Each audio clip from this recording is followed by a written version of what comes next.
I'd like to welcome our next speaker, Mr. John Brayant. He's a global sales executive at Bentley Systems from the United Kingdom. Mr. Brayant is a qualified surveyor and has more than 25 years' experience in the deployment of IT to support the successful delivery of civil and rail projects and cost-effective asset maintenance. Please give him a warm welcome. Thank you for your warm welcome, and it's a great delight to be here at this really very interesting and remarkable conference. Thank you for the invitation. I want to just talk a little bit about what I call the engineering risks on major projects today, and to just give you an idea of the technologies and the processes which are being used to mitigate these risks. Now, you don't have to be an engineer to be interested in this. If you're a financier or a legal advisor or, of course, a client, then I believe that you should also be very interested in this, because this will save you a lot of money and a lot of time. Now, let me just work out the technology here. Yes, a few words just about Bentley. We make software and we supply it to our clients and support it. Our clients use it to design the infrastructure that you see all around you, and also to deliver it through construction, but also, of course, to go on to the operations and maintenance of that infrastructure. And our software not only creates the data that the designers are making, but it also manages all of that data in a controlled way. We're a pretty big outfit, actually, for a software company. $500 million a year in turnover. There are 3,000 of us, and you'll find us around the world, really.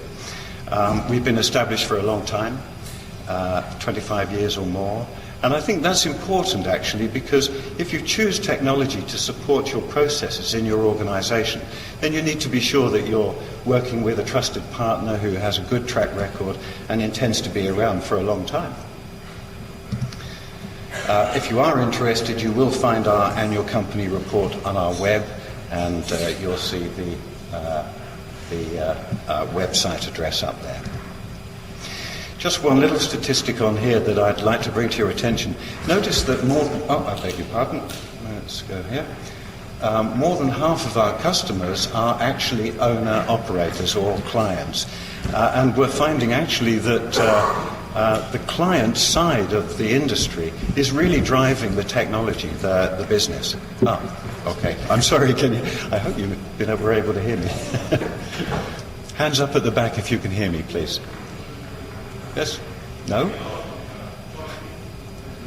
Yeah, just talk up a little more. Okay.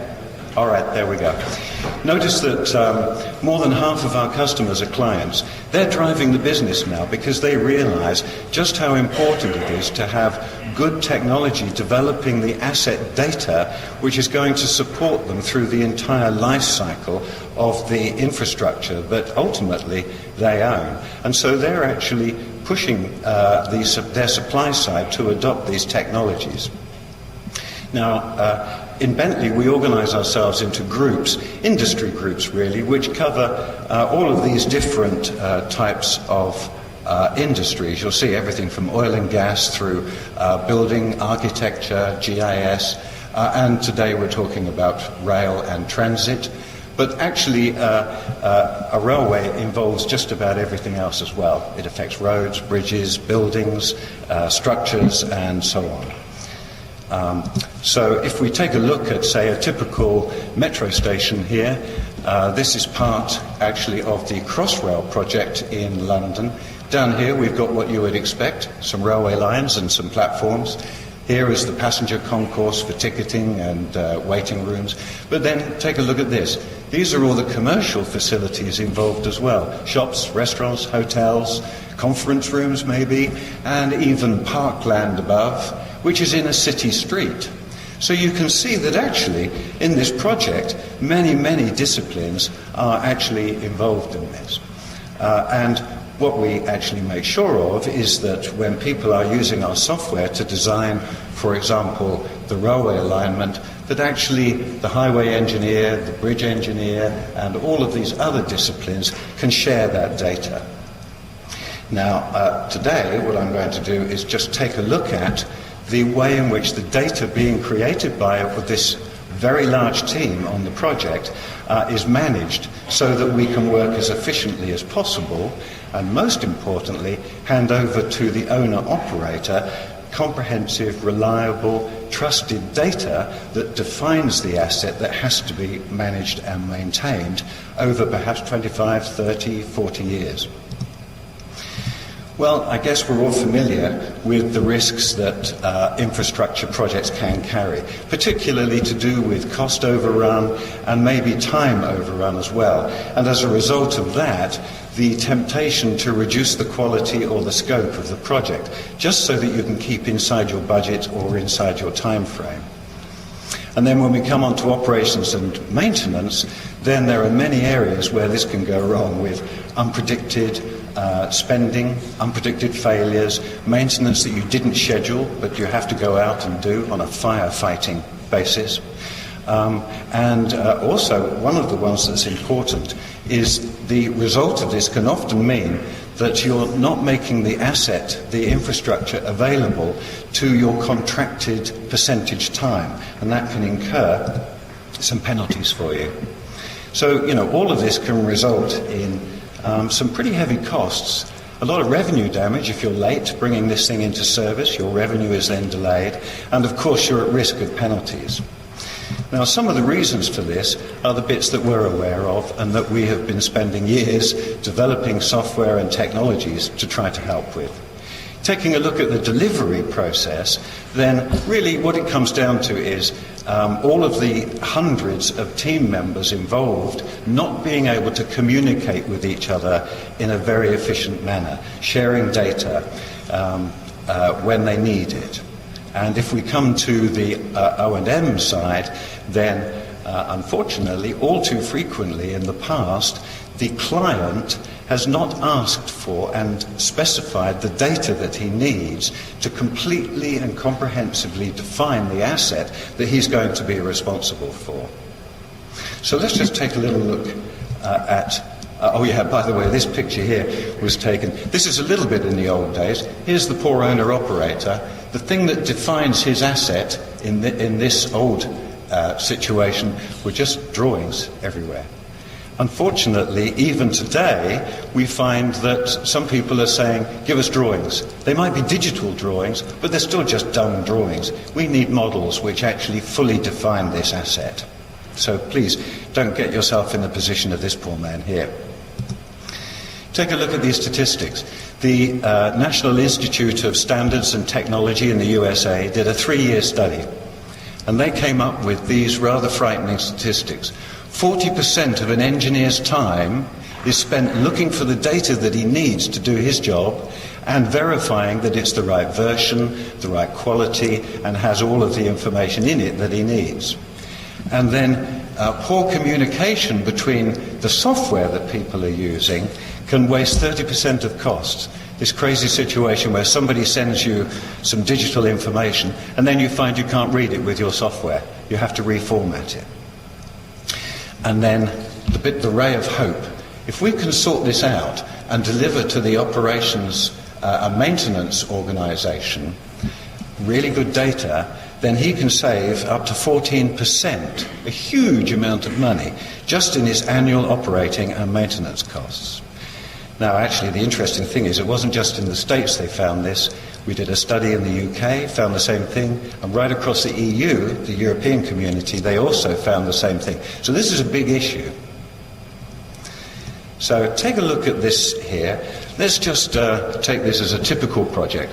We start here measuring what we've got, do preliminary design and planning, detailed design, construction, commissioning here, and then we get into the big bit, the really expensive part, over the lifetime of the asset life cycle of operating and maintaining it. Now we've got hundreds of people, maybe thousands of people, doing this part around here, okay? And what they're trying to design is maybe that metro station like that, okay? And they should be developing data which will define this through the delivery phase. But actually what we find is all of these barriers which are put up that we've just talked about, maybe not being able to share data properly, not being able to get at the data when we need it, and so on. Every time you see a brick wall like this, or a line, that's cost, that's time, that's risk. The big risk is that when we get to the end and we're getting to hand over after commissioning, we actually don't have a very clear idea and a very clear definition of actually what we're handing over in a digital form. So there's a bit of a question mark there, really.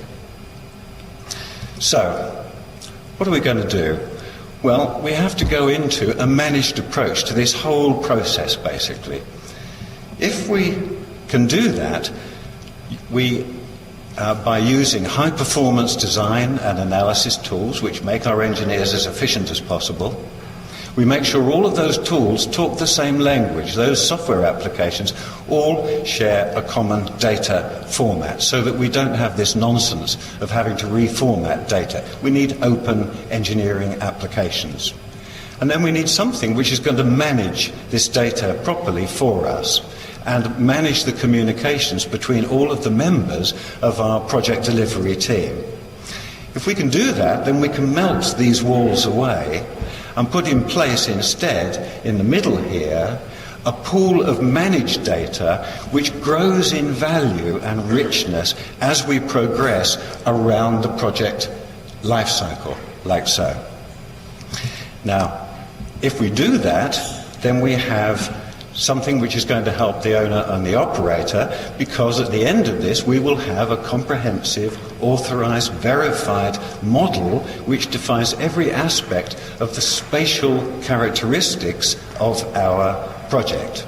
And that will then in turn become valuable for him through the entire O&M part of the life cycle there. Now, the tool that we developed for this, and which is used commonly throughout the industry on all of these types of projects, is called Project Wise. I should just explain what I mean by spatial data.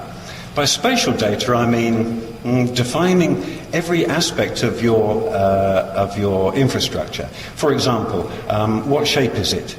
How big is it? Where is it? And how does it fit with everything else around it? That's that spatial information that we're talking about. Okay, so it's, in essence, ProjectWise creates for us a single source of truth which everybody can get at in a controlled manner, of course. It solves this problem of the engineer can get the data he needs to continue his work when he needs it, immediately and easily, and he can be absolutely sure that it's the right version as well. Now, a lot of people have been trying to do this using other systems which were really built for a different purpose. Document management systems, for example, are great at managing documents.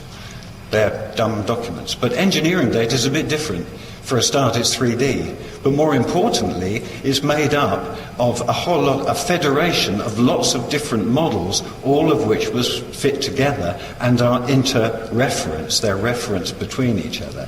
And, a document management system is not built to do that. Similarly, portals, they're just things like SharePoint, for example, very valuable, but they don't manage all of the updating and the versioning of all of this very complex data. ProjectWise has been built specifically to tackle this problem. Now, that's all very well, but actually there's a bit more to it than just deploying technology and hoping that it'll work. This is a process we're talking about here, and governments around the world have decided that actually you need to standardize this process.